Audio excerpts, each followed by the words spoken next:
Muy buenas a todos, aquí os traigo un nuevo proyecto, espero sorprenderos mucho con este Ariman, espero que os guste mucho y aquí os traigo mis reflexiones sobre el aerógrafo, os traigo ideas, elementos, colores, efectos, por qué he decidido trabajar de esta manera, por qué he planteado el proyecto empezando desde este punto, por qué y las respuestas de esos porqués.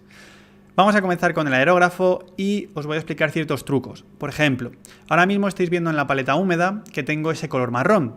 Cuando lo aplicamos sobre esta servilleta o este papel, veremos pues el resultado que deja. Pero ¿qué sucede cuando trabajamos con este mismo color sobre la miniatura? Fijaros que la capa base que tenemos de fondo, la imprimación, es negra. Y a continuación, con las primeras luces, vamos descubriendo este color. Se va viendo prácticamente igual. Eso es porque hay cierta transparencia todavía, no ha cubierto del todo bien, y se ven zonas más ennegrecidas y otras con un marrón. Pero cuantos más vamos aplicando este color, más vamos viendo este resultado. Si os fijáis, el inicio no tiene nada que ver con la capa base que queríamos aplicar, ¿verdad? El color que tenemos en esa paleta húmeda no se parece lo más mínimo a esto. Esto se debe a esos barnices mate que tienen los colores. Se suele perder muchísimo la intensidad del color, la profundidad y a su vez nos muestran este tipo de color de gama pastel que desde mi punto de vista es más luminosa, más media que profunda, más de sombra. ¿Está bien? ¿Está mal? Bueno, al inicio podemos partir con este tipo de colores y serán perfectos, los de AK interactivo o los de Scala 75 u otros colores que tengan mucho barniz mate en ellos. ¿Qué sucede cuando trabajamos con este tipo de colores al final, cuando estamos buscando ese tipo de filtros? Pues lo que sucede es que estamos aplicando ese filtro blanquecino del barniz mate y no nos está aportando el filtro de transparencia, de color que yo siempre aporto, lo que siempre explico. Tenemos que entender que en este momento, cuando estemos al final, deberemos cambiar la gama que estamos utilizando por una gama que sea más translúcida, más transparente, que no tenga tanto barniz mate, sino que incluso sea brillante o cerca a los colores satinados, ya que de esa manera tendremos más pigmentación y no se verá tanto este barniz mate. Si después se nos hace demasiado brillante, podemos utilizar siempre un barniz mate para controlar nosotros a nuestra medida este acabado. Pero aquí tenéis un buen ejemplo de lo que sucede y por qué a mí personalmente no me gusta trabajar con el aerógrafo al inicio, ya que podemos cometer en este tipo de errores. Cuando trabajamos después con el pincel sobre esto, ¿cuál es el problema? ¿Qué es lo que nos llevamos? Pues que encima ni se parece el color.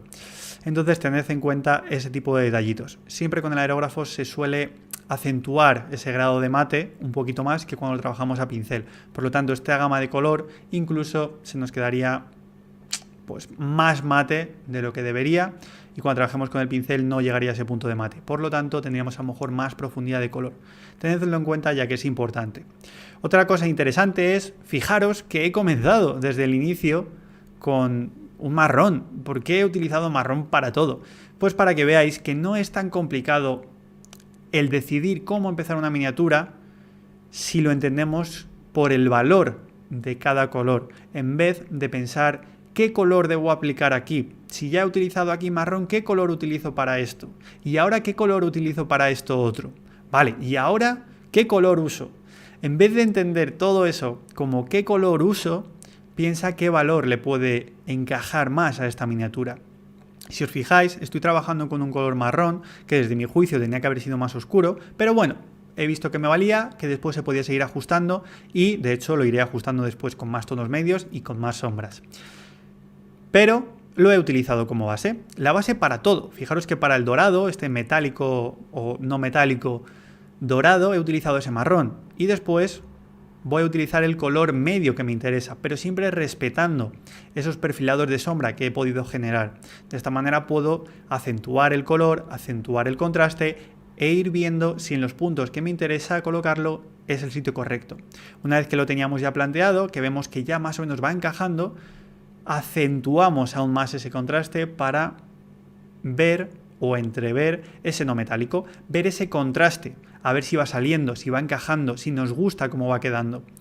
Fijaros que voy acentuando en sitios más o menos lógicos, clave, sencillos de ver. Y luego veréis que con otros tonos medios, variando un poquito esas tonalidades, esas temperaturas, veréis que voy acentuándolos también en otros sitios. Otra cosa interesante de esta miniatura es el planteamiento que tuve a la hora de comenzar. ¿Cómo decidí elegir los colores? En vez de decidir cada color de manera independiente, la empresa en sí me dijo que tenía que representar una especie de mago oscuro egipcio y con todo eso lo traduje como vale. Entonces entiendo que en un ambiente más cálido podría encajar mucho mejor que en un ambiente frío, perfecto. Por lo tanto voy a utilizar ocres, colores tierra, amarillos, colores que evoquen un poco el desierto y luego a su vez voy a jugar con colores que evoquen un poquito pues algo más tenebroso, más oscuro. Con colores que contengan negro podría ser muy bien, o incluso los colores violeta o púrpura que en ciertas culturas pueden simbolizar pues la muerte o cosas más oscuras. También si lo tenemos en cuenta como un color más frío, podremos generar también con esa temperatura más fría, más oscura, y nos podría aportar pues algo muy interesante, que a su vez sería jugar con esos complementarios entre esos amarillos y esos violetas o esos púrpuras. ¿Qué sucede cuando trabajamos con estos complementarios? Pues que fíjate que nos está empezando a encajar un poquito todo ese esquema. Tenemos esos contrastes por temperaturas, tenemos ese ambiente creado, tenemos esa sensación más oscura o tenebrosa por esa psicología del color que hemos decidido elegir, y también hemos generado ese contraste por complementarios, que también suele quedar muy bonita, pero personalmente no soy muy fan de trabajar con ese amarillo perfecto y ese morado perfecto complementario, ya que si en algún momento tuviésemos que limpiar, seguramente el resultado fuese más agrisado y no soy fan de eso, soy más fan de incrementar los colores. Por lo tanto, siempre en la rueda cromática veréis que si tengo que elegir un complementario, no lo cojo puro, me intento arrimar un poco más. ¿Qué quiere decir esto? Si nos imaginamos o miramos esa rueda cromática, veremos que el amarillo está en un extremo y el violeta o morado en el otro. Pues si tuviésemos que elegir un amarillo, me movería hacia amarillos con un poquito más de verde o amarillos con un poquito más de naranja. Así de sencillo. Y si fuese el morado, me movería a morados que tuviesen más magenta o que tuviesen más azul. Pero no me quedaría en esa línea perfecta, ya que va a ser más complejo de trabajar. Y a mi gusto encajan mucho mejor cuando no son tan perfectos los complementarios. Ya sabéis que todas esas pequeñas imperfecciones, todos esos pequeños errores, ¿verdad? Siempre soy partidario de ellos, creo que humanizan las miniaturas, dan alma, generan algo más especial y como ya sabéis que siempre digo que no cometemos errores, con los colores no iba a ser menos. Ahora aquí, si estáis observando el tutorial, veréis que trabajo con un poquito de violeta. ¿Por qué utilizo violeta? Porque honestamente estábamos hablando de que debíamos utilizar violetas, morados, algunos colores así como complementarios para la miniatura.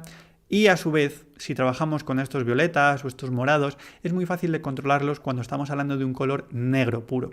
Ya que si fuese un azul, quizás se nos acabase semejando más en un azul desaturado o en un azul oscuro, en vez de el negro en sí, ya que es muy fácil identificar el color azul. Con el verde sucedería un poquito lo mismo y si nos fuésemos al amarillo, seguramente fuese más fácil de controlar.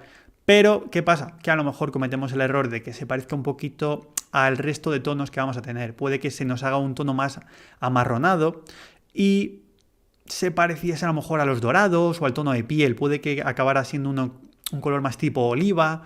Y bueno, pues no sería lo que estamos buscando. Ya que si trabajamos con este tipo de violetas o morados, automáticamente separamos perfectamente toda esta parte de las telas del resto pues, de la anatomía o de los dorados. Luego, una vez que ya hemos planteado más o menos estos colores, veremos que tendremos ciertos colores como conexión, como anexos. Podremos linkear la zona de arriba con la de abajo con algo entre medias. ¿Qué colores nos pueden sugerir, nos pueden apoyar esto? Pues seguramente con colores más rojizos, con más naranja o con más magenta, podrán encajarnos bastante bien. Yo en este caso, dependiendo de dónde estemos colocándolos, si fuese para los dorados, seguramente con naranjas nos irían de fábula. Pero si fuese en la zona de las telas o en otra superficie más intermedia, seguramente apostaría más por una especie de rojo de color más oscuro, más frío, un rojo vino, que nos podrían encajar perfectamente como parte de esa gama de morados o como esa gama de marrones, ya que si tuviésemos que trabajar con ciertos filtros de esos rojos sobre la parte más de la piel, más humana, utilizaríamos estos tonos como filtros a la hora de generar matices y se nos enrojecería un poquito más la piel en esas partes, pero no se vería muchísimo el rojo, y si tuviésemos que trabajar con esos rojizos en la parte morada o púrpura o violeta, se nos saturaría un poquito, pero sería muy fácil de controlar. Por eso digo que son colores comodín o colores que nos podrían encajar muy bien a la hora de enlazar esos colores. Como estáis viendo, pues ahora estaba aplicando unas luces extra a esta parte del negro, ahora queda como un gris, pero parece esa luz del negro. Así de sencillo, siempre controlándola con esos violetas, hemos jugado con esos complementarios y nos encaja perfectamente. Una vez que tenemos eso generado, pasaríamos a estos colores, lo que estaba comentando. Estos colores más rojizos, más tipo vino, que nos pueden servir de conexión, ya que serán muy fáciles de controlar, ya que si nos pasamos de amarillo, nos iremos a la zona cromática de los naranjas, será perfecto para los dorados o incluso la piel, o si nos quedamos en esta zona, será muy interesante trabajarlos de manera aislada, como vais a ver, o en partes que tengamos ya violetas, morados, serán muy fáciles de controlar. Recordar que cuando estamos hablando de complementarios, no estoy hablando de utilizar un complementario sobre el otro, ya que el resultado es la destrucción. Vamos a perder todo ese color. Mi intención es sumar, incrementar. Por eso veréis que me gusta jugar con muchos marcos, incrementar esos contrastes de valor de luz, de sombra, de temperaturas, pero siempre jugando con cierta armonía sobre ellos mismos, ya que no me interesa jugar sobre un complementario si sé que el resultado va a ser nefasto, si el resultado me va a dar gris. No estoy buscando gris, estoy buscando color. Por lo tanto, claro que puedo utilizar complementarios alrededor de un amarillo, pero si utilizamos esos complementarios sobre ese amarillo, sabemos el resultado, vamos a perder amarillo y no es nuestra intención. Vamos a intentar sumar todo lo que podamos. Fijaros ya cómo va quedando, que se va viendo bastante bien. Pues el esquema ya lo tenemos bastante bien planteado, ya vamos viendo un poco hacia dónde queremos ir y si no nos gustase sería muy fácil, volveríamos a empezar en esa superficie que no lo viésemos del todo claro. Por ejemplo, si fuese la piel a lo mejor sería más difícil, pero podríamos ir ajustándola. Pero si fuese alguna superficie grande, como pues, la parte de abajo que hemos pintado negro o esa especie de capa que lleva, más rojiza, pues bueno, lo podemos ir ajustando. De hecho iréis viendo que lo voy ajustando. Aquí, ya una vez visto que esos rojos me valen como anexo, que me gustan, que encajan con mi personaje por la psicología que quiero transmitir con él, pues vamos a añadir un poquito más y ya estáis viendo que lo único que hago es utilizar un poquito de Blue Tack como máscara y pinto en una única dirección, ya que de esta manera voy a aprovechar esos tonos más violáceos que tenía de haber pintado el negro como las sombras de este rojo. Ya veis que muchas veces se puede trabajar desde esta manera, nos va a ayudar bastante a la hora de empezar si queremos ver un resultado desde el inicio bastante acabado. ¿Cuál es el problema? Ahora vais a ver cómo trabajo yo cuando pinto de esta manera. Suelo intentar tener bastante precisión y pintar en zonas para generar más volumetría, para generar matices, para generar más elementos de interés que simplemente pintando desde arriba y desde abajo, ya que puede que el resultado que nos dé sea demasiado básico y a la hora de trabajar necesitemos incrementar muchísimo con el pincel. Ojo, ahora vamos a tener que pintar bastante con el pincel, pero veréis que el resultado simplemente con el aerógrafo va a tener suficiente gama cromática como para adivinar después si ahí nos iba a encajar bien un naranja o un turquesa u otro color. Cuando he dicho el turquesa me refería sobre todo aquí a la parte de la peana porque veréis o ya habréis visto que he jugado con diferentes minerales como más rojizos, magentas, turquesas, etcétera, para el terreno. Me parecía pues muy interesante, un punto de interés el terreno, y siempre es terreno, recordarlo, no tiene que ser la parte principal, pero en vez de jugar simplemente con los típicos marrones que todos nos imaginaríamos, podríamos jugar con ese tipo de matices.